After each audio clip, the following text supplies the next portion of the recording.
Hello friends, I Dr. Pooja Grover, a passionate learner and your friend. आज हम बात करेंगे नाउन्स की।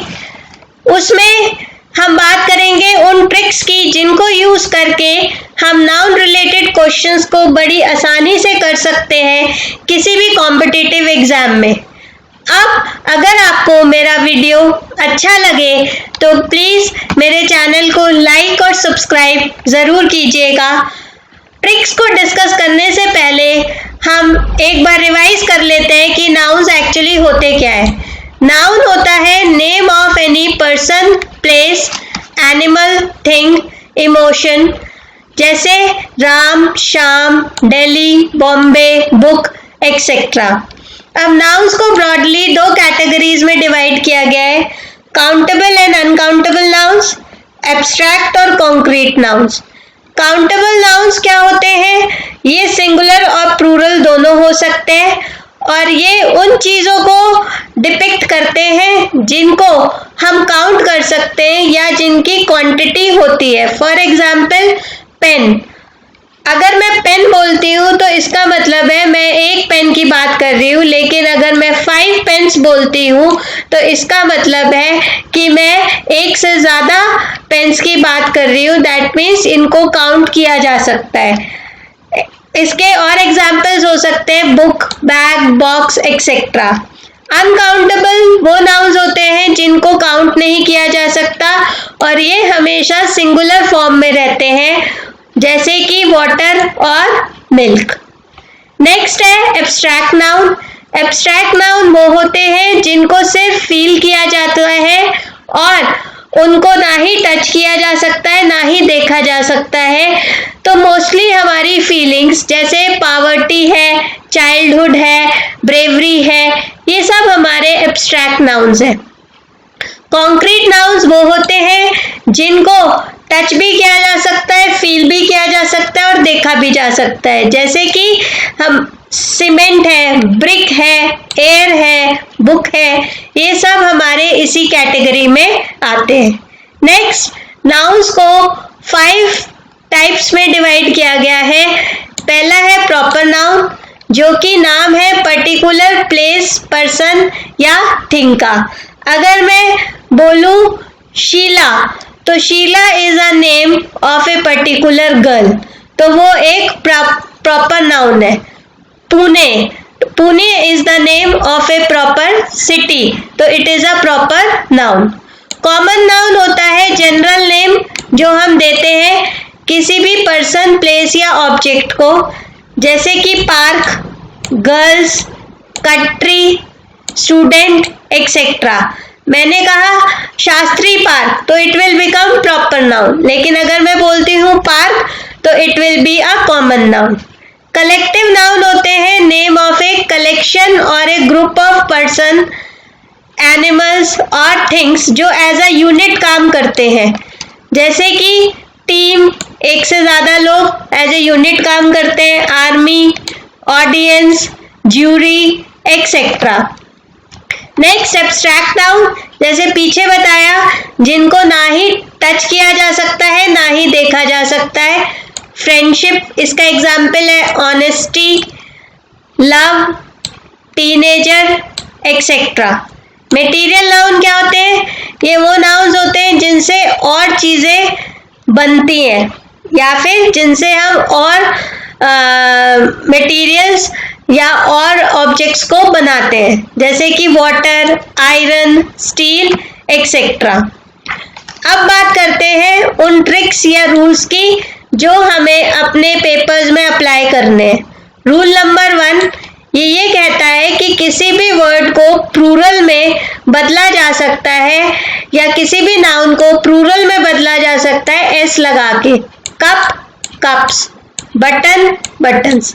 रूल नंबर 2 कहता है कि कोई भी नाउन अगर S, double S, C H, S H, X और जेड से एंड होता है तो उसको प्लूरल में बदलने के लिए ई एस लगाना पड़ता है, जैसे कि ग्लास जिसमें डबल एस यूज हुआ है and we have added E S. Bus, single S, it becomes buses. Quiz, Z it become quizzes. Bench, ch, it become benches, etc. Rule number 3 कहता है इसको करने से पहले हमें सबसे पहले ये पता होना चाहिए कॉन्सोनेंट और वॉवल्स क्या होते हैं। इंग्लिश में 26 अल्फाबेट्स होते हैं जिसमें से 5 अल्फाबेट्स वॉवल्स कहलाते हैं जो कि है ए, ई, आई, ओ, यू। उसके अलावा और सारे अल्फाबेट्स कॉन्सोनेंट्स होते हैं।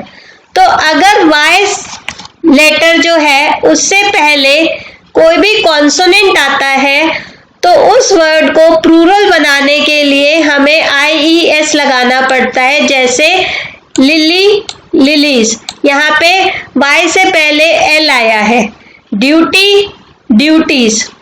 और अगर वाई से पहले वॉवल आता है तो उसको प्लूरल बनाने के लिए एस लगाना पड़ता है, जैसे कि प्ले, प्लेस, स्टोरी, स्टोरीज। यहाँ पे ए वॉवल है प्ले में और ई वॉवल है स्टोरी में। रूल नंबर 4 ये कहता है कि कोई भी वर्ड अगर ओ से एंड होता है और उस वर्ड से पहले कॉन्सोनेंट आता है तो उसको प्लूरल बनाने के लिए हमें ES लगाना पड़ता है, जैसे कि पोटैटो, इसमें टी आया है ओ से पहले और इसका प्लूरल बनेगा पोटैटोज। हीरो जिसमें आर आया है और इसका प्लूरल बनेगा हीरोज। अगर वॉवल आता है ओ से पहले तो इसको प्लूरल बनाने के लिए सिंपली एस लगाना पड़ता है एंड में। Studio, studios, video, videos. अब इसके कुछ एक्सेप्शन भी है कॉन्सोनेंट रूल के। वो ये, अगर फोटो है तो इट बिकम्स फोटोज, किलो है तो किलोज, एंड पियानो है तो पियानोज। इसमें ES की जगह सिंपली S लगा है।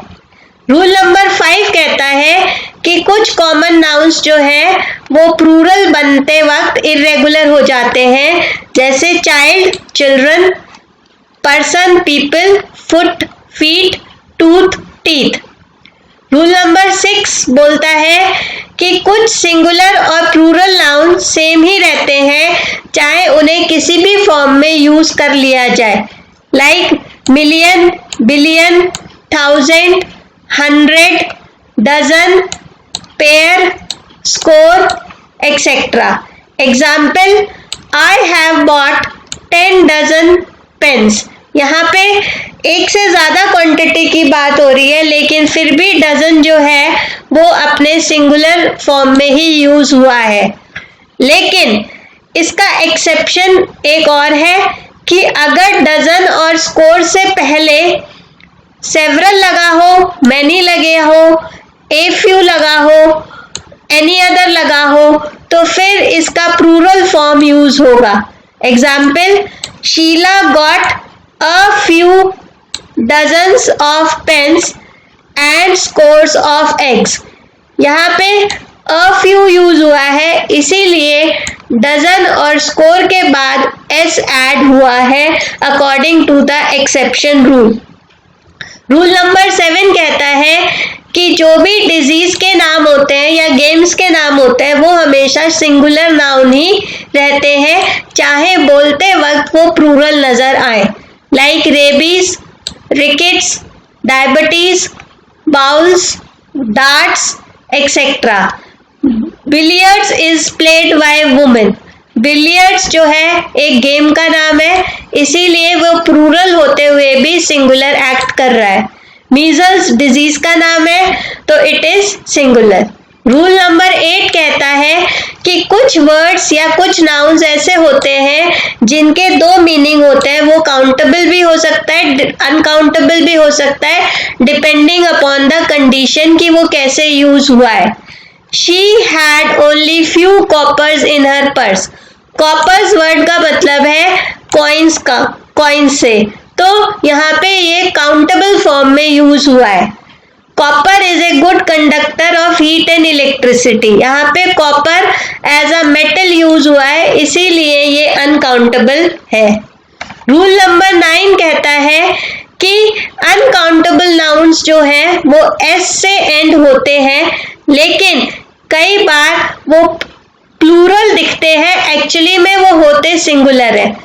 एग्जाम्पल है इसका civics, physics, news, goods, earning, billiards, politics, economics etcetera. S लगा हुआ है, प्लूरल दिख रहे हैं लेकिन है एक्चुअली सिंगुलर। रूल नंबर 10 कहता है कि अगर कोई भी सेंटेंस जिसमें one of, either of, neither of, any one of, every one of इस तरीके के वर्ड्स यूज हो रहे हो तो वहां पे जो नाउन है उसका प्लूरल फॉर्म यूज होता है। जैसे one of the girls was innocent, तो यहाँ गर्ल्स क्या है, एक से ज्यादा लड़कियों की बात हो रही है तो इसका प्लूरल फॉर्म यूज हुआ है।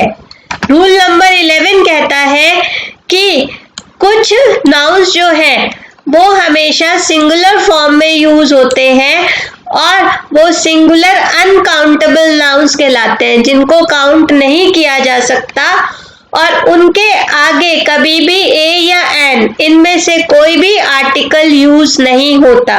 Example food, traffic, crockery, parking, smoking, scenery, liberty etcetera.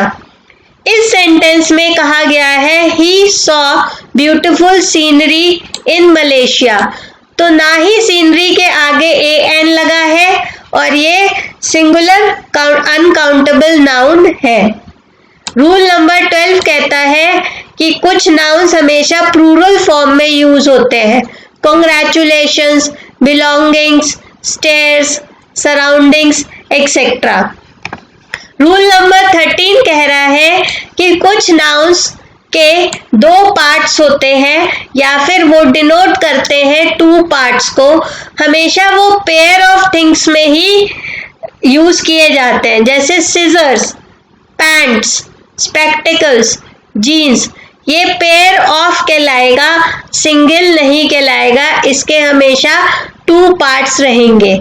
Rule 14 कहता है कि कंपाउंड वर्ड्स वो होते हैं जो दो या दो से ज्यादा वर्ड्स से मिलके बनते हैं, लेकिन अगर इनके बीच में हाइफन या स्पेस है तो इनको प्लूरल बनाने के लिए प्रिंसिपल वर्ड के आगे एस लग जाता है। प्रिंसिपल वर्ड होता है main word of the compound word. जैसे ब्रदर इन लॉ, तो ब्रदर यहाँ पे प्रिंसिपल वर्ड है, इसको प्लूरल बनाने के लिए एस लगा दिया, brothers in law. Mother in law, ये बन गया mother's in law. Water bottle, इनके बीच में स्पेस है तो ये बन गया वाटर बॉटल्स, एस लग गया। पर कुछ वर्ड्स ऐसे होते हैं जो दो वर्ड से तो मिलके बनते हैं पर उनको कंपाउंड वर्ड ना कह के उनके ऊपर नॉर्मल रूल अप्लाई किया जाता है, कंपाउंड वर्ड का रूल अप्लाई नहीं किया जा सकता। जैसे टूथ ब्रश, तो इसको प्लूरल बनाने के लिए हम कहते हैं टूथ ब्रशेस, ES लगाते हैं। आई होप आपको मेरी वीडियो पसंद आई होगी। अगर कोई भी डाउट्स हैं तो आप कमेंट सेक्शन में उनको मेंशन करिए और नेक्स्ट ट्यूसडे हम इसी के प्रैक्टिस क्वेश्चंस जो कि आपके डिफरेंट कॉम्पिटिटिव एग्जाम्स में आए हुए हैं उनको क्लैरिफाई करेंगे और उनको डिस्कस करेंगे। तो एक बार इसको ध्यान से पढ़ लीजिएगा जिससे आपको ये सारी ट्रिक्स क्लियर हो जाए। I hope you like my video. Thank you for watching and don't give your past the power to define your future.